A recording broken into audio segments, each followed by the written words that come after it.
Alright, let's talk about two different pictures, this one and this one. Now when Jamie Foxx originally posted this status and a lot of people were saying it was anti-Semitic, I was going to make a completely different video, because if you are black or grew up around a lot of black people or hung out around a lot of black folks for any extended period of time, then you have probably heard a version of this phrase dozens upon dozens of times. I was going to talk about how people say they love black culture or think that they know stuff about black culture or think they got black friends but they really don't, and I was going to mention that just in general black culture is just always kept at arm's length in society. And I was getting ready to make that video, but I shared a video from Bell Curve to my story. When we say they killed Jesus, we are talking about the world, baby. We're talking about people. We're talking about the fact that in the stories that we were told in the black church growing up, Jesus was innocent, was pure, did not sin. And yet, when it was time for the people to choose between him and Barabbas, the people chose Barabbas. They turned against an innocent Jesus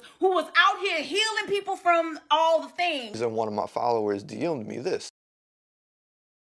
And I also saw this great video from Raven Reveal. So it stands to reason that Jewish folks would have a visceral reaction to seeing a celebrity with a huge platform say, they killed this dude named Jesus, what do you think they'll do to you? There's a presumption we're the they because we have been for millennia. And it reminded me that regardless of whether or not people are actively trying to learn about it or avoid it, not everybody understands black culture or black language or the meanings behind things that black people say to each other. And Jamie Foxx understood that. He recognized that even though he had no intention for anyone to interpret it that way, and that we would not interpret it that way, that there were people out there that because of their lives, their experiences, and their culture, and lack of understanding of our lives, experiences, and culture, were interpreting his phrase in that manner, and he apologized for it, which was the absolute right thing to do. It's as simple as you stepping on somebody's foot, and even though you didn't intend to do them any harm, you did in fact do harm to that person, so you apologize for it. Which brings us to this picture, because this is not an apology. It's throwing somebody under a bus for something they accidentally did, and overall it is one of the many failure points of the whole I don't see color form of anti-racism. If you'll recall, about a minute and 10 seconds ago I said not everybody understands black culture or black language or the meanings behind things that black people say to each other. If you are a non-black person and you often find yourself at parties and get-togethers and groups that look like this, and not too many of them that look like this, you are freaking African Americans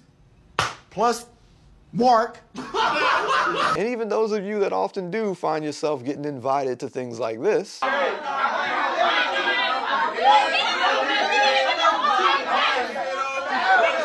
if you ain't living the culture, then you are in fact not an expert in that culture. And should ever a group of non-melanated folks be asking you to comment about some random ambiguous thing a black person said, you should probably leave black folk business to black people. Or at the very minimum, reach out to people who can tell you what the what is up to and including the parties involved. We are talking about Jennifer Aniston and Jamie Foxx here. They were in 2 movies together. They did press junkets together. Are you trying to tell me that she couldn't send that man a DM and say, hey Jamie, it's a bunch of my followers, they're tagging me, they're commenting, they're asking me why I like this thing that they are saying is anti-Semitic. Is it anti-Semitic? Anti-Semitic people got a way of letting you know they're anti-Semitic. They might not come right out and say it, but they're gonna be on some, oh, check out this article, or look at this documentary, or I'm gonna send you this video about such and such. They're gonna let you know. But she ain't do none of that. And notice she didn't turn her comments off when people were trying to unscrupulously link her to something that could possibly be taken as anti-Semitic. Nah, she only turned her comments off when black people started asking her to apologize for her actions. Which brings us all the way back to where we started.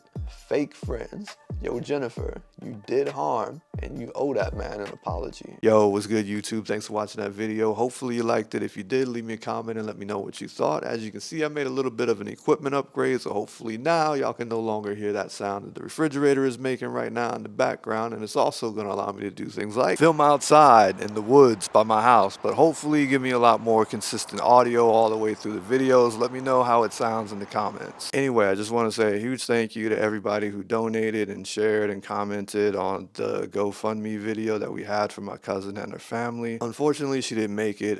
She actually passed about a week and a half ago, but thanks to everyone's donations with the GoFundMe, we will at least be able to provide something for her family. All right, in less somber news, I want to give a huge thank you to Ryan, who donated the $97 needed to make the banana taste testing video that I alluded to in my last video. And another big thank you to Fred, who also donated for that cause, kind of, because that will be used to pay for the shipping for those bananas. I've got some personal stuff that I have to handle before I can actually order them, but I am looking forward to that video. I got some pretty good ideas for it, so be on the lookout for that in the future.